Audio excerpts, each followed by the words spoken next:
The Pink Elephant's Party. When Pink Elephant moved to Toy Town, she was rather worried.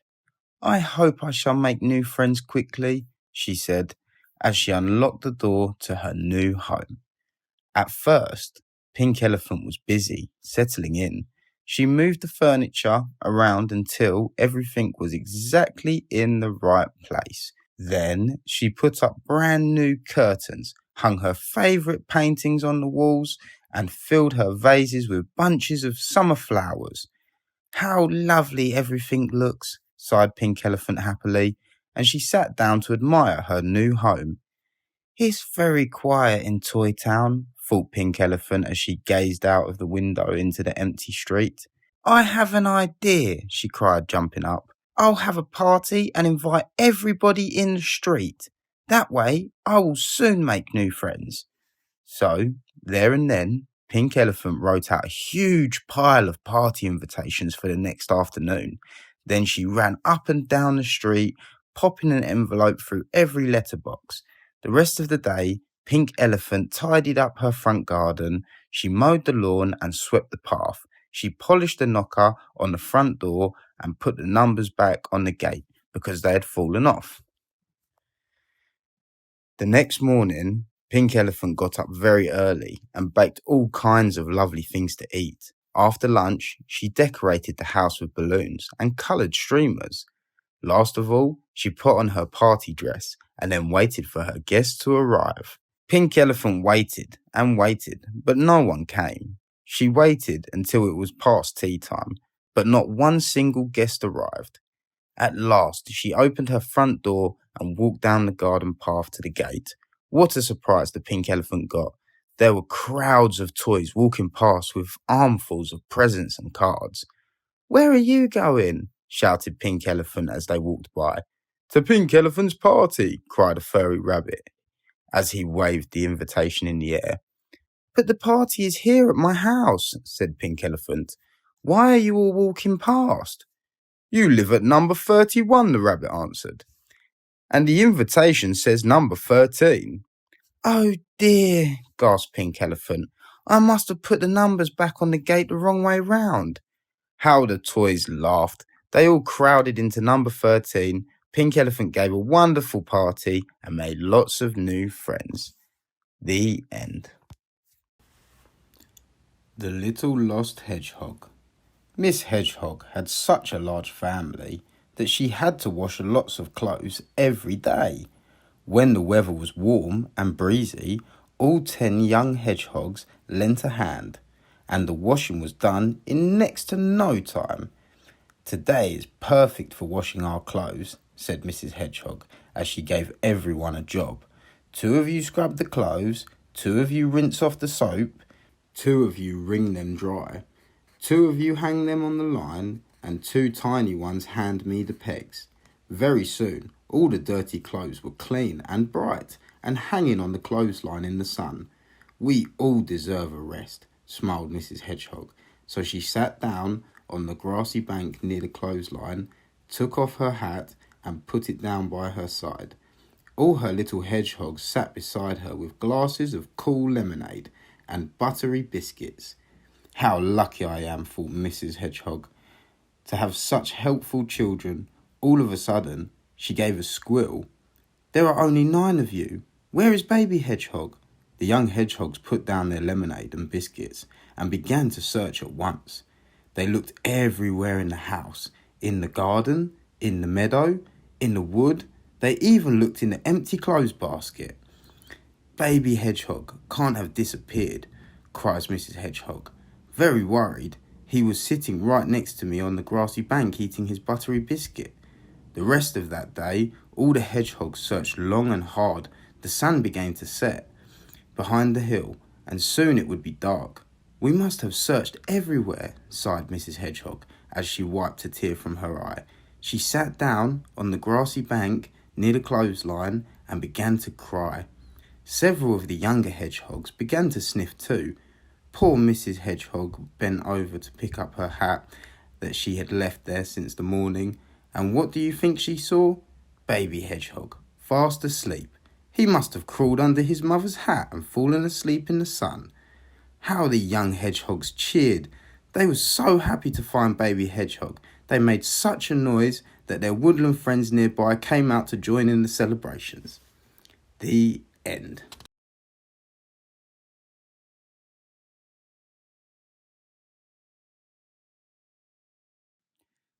The Little Green Tractor.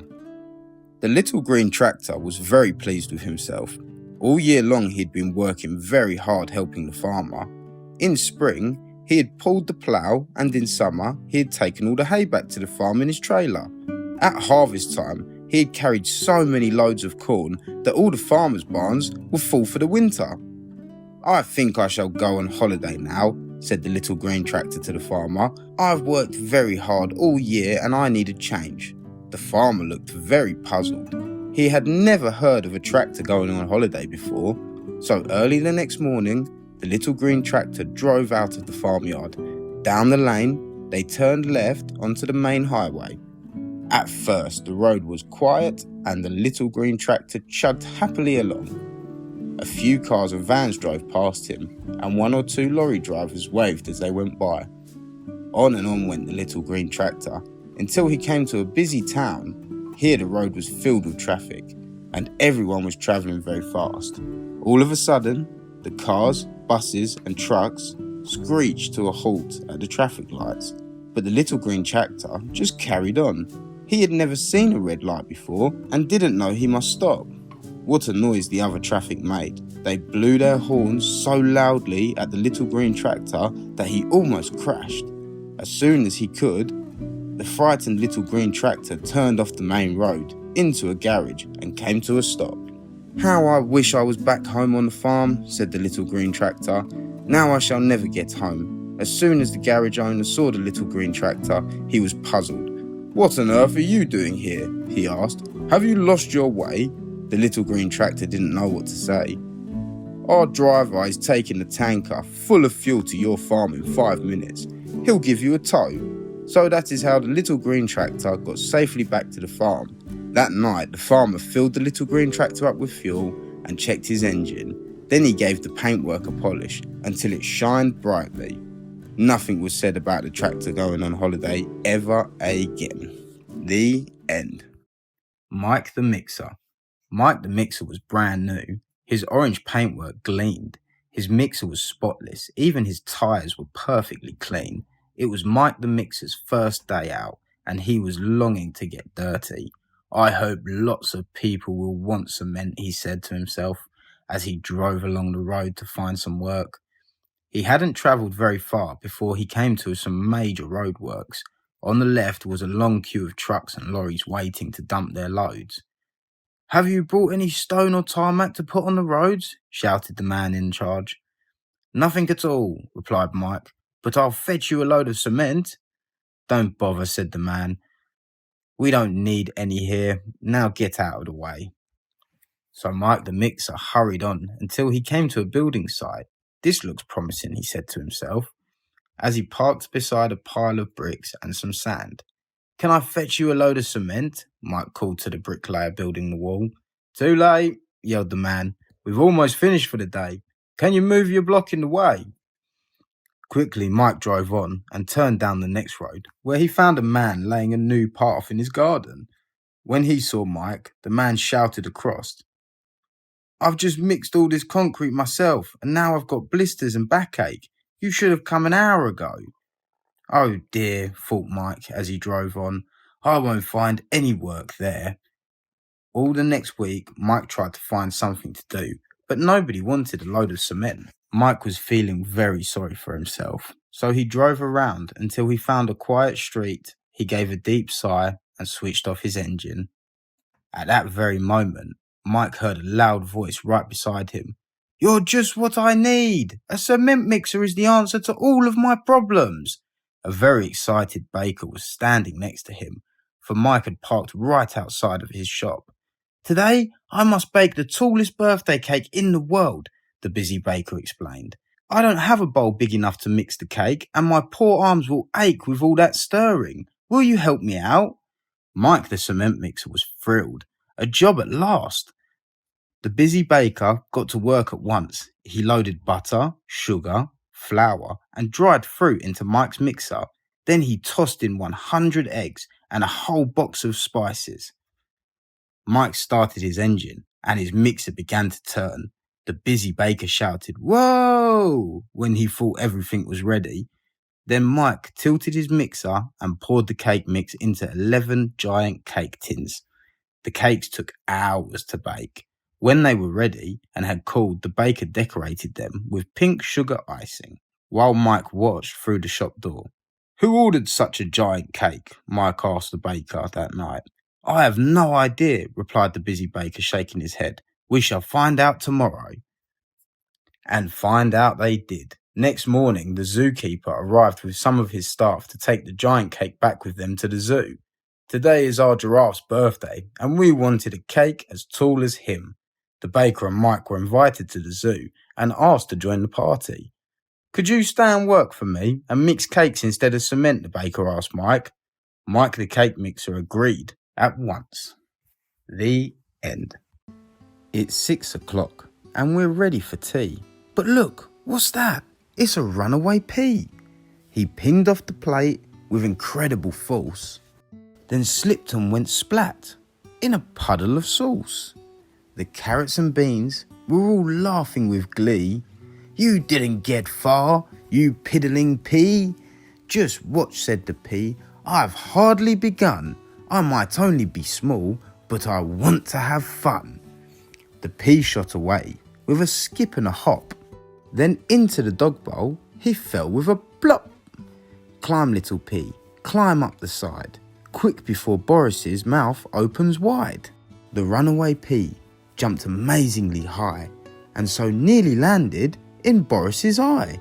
He rolled along Boris's back in a flash, but a flick of the tail sent him flying off. Splash! "Where am I?" he wondered. His head really hurt. "Get out of my tank," said Adele with a squirt. Adele the fish was not happy with the pea. He fell on a mousetrap, which snapped with a bang and bounced off the cobweb that stretched and went twang. He came to rest on a high dusty shelf. "So far so good," smiled the pea to himself. "Surely there's nothing else left to go wrong." Then a fan started up and it blew him along. And what's that below with an orangey glow? It's the slot in the top of a toaster. Oh no! In the pea fell, unable to stop. Then the toaster pinged up with an almighty pop. "Ow!" cried the pea, "my bottom's on fire," as he flew straight on into the tumbling dryer. Buffered and battered and bounced all about. The pea was so glad when he finally got out. He collapsed on a shirt that had nearly been washed. "Look out, little pea, or you're going to get squashed." He tumbled and rolled along out of control, under the fridge to a dark sticky hole. Too wary to move, he just let out a groan, then got a strange feeling he wasn't alone. Out of the gloom came mysterious shapes, a dried up banana and 2 mouldy grapes. "Oh dear," said the pea, "what happened to you?" "We were naughty," they said. "We all ran away too." "We don't recommend it," they whimpered quite sadly. "You'll get old and wrinkled and start to smell badly." "I've changed my mind," said the runaway pea. "I'll get back on the plate and be ready for tea." "You won't," said the grapes, "'cause you've been on the floor. Runaway pea, you're not loved anymore." The little pea trembled. He knew it was true. There was nowhere to go, for him nothing to do. Helpless and hopeless and feeling forlorn, his tired eyes closed and he gave a big yawn. But a magic thing happened while he was asleep. He woke up beside the recycling heap. The soil was soft and the weather was sunny, and soon the pea started to feel a bit funny. Under the ground he was sprouting some roots, and out of his top he was shooting out shoots. The shoots all had pods, and inside every one was a party of new peas, all bursting with fun. So if you should ever hear a pop, ping or splat, or a sploosh in the sink, or a yowl from the cat, or a rappity tap in the cupboard then please. Don't panic, it's only those runaway peas. Duffy Driver was eating his breakfast when the telephone rang. The fast train to Pedalcombe has broken down, he said. The little red train is needed. I'll have to rush. The passengers from the broken down train were cross and worried. Will the little red train get there on time? We don't want to miss the fare. All aboard for Pedalcombe, called Duffy Driver. We'll go as fast as we can. Chuff, chuff went the little red train.